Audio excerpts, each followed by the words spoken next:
Alrighty guys, welcome back to Young Wealth Creation. Today we're going to be talking about a section of the market that has stayed fairly steady after the initial illness drop and whether or not it might bounce back. So, department stores were hit hard by the pandemic, and lack of customers has pushed down stock prices and kept them there. A recent bankruptcy, though, has pushed Macy's and other department store stock prices up and has engaged investors into the prospect of the return of department stores.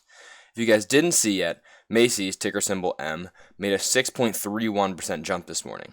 This bankruptcy comes to us courtesy of Neiman Marcus, the first major department store to file for bankruptcy as a result of the pandemic. So, Neiman Marcus sells high-end luxury clothing and goods and has suffered from lack of traffic as well as people's move to online shopping even before social distancing.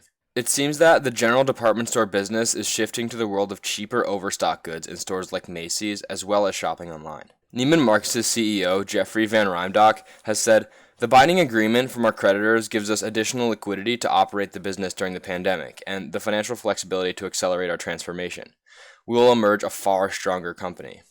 So this is interesting. Obviously, the CEO of a company that has just gone bankrupt is expected to say something like this, but the general consensus is that the post-pandemic America will have far less department stores than before. Macy's, being in this category, is definitely down big and has unsurprisingly suspended its Q1 dividend. In fact, 3 weeks ago, the Motley Fool said that, given the whole picture, there's little to like about owning this stock, at least anytime soon. Contrary to this, though, Forbes says that Macy's plans to begin opening stores in states that lockdowns have been removed could possibly result in a 30% jump post-pandemic. Based on Macy's recovery post-2008 crisis, Forbes believes that Macy's may be able to outpace the S&P by large margins, depending on how we deal with the continuing spread of the illness. So, I think that if department stores correctly implement social distancing protocols similar to those that grocery stores have been using, shopping could be a great outlet for those coming out of quarantine.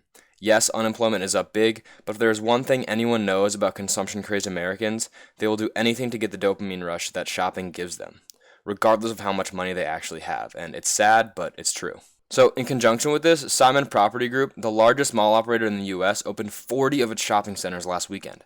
Their stock is also up today, and may be something to look into for something a little bit safer than just the Macy's brand itself.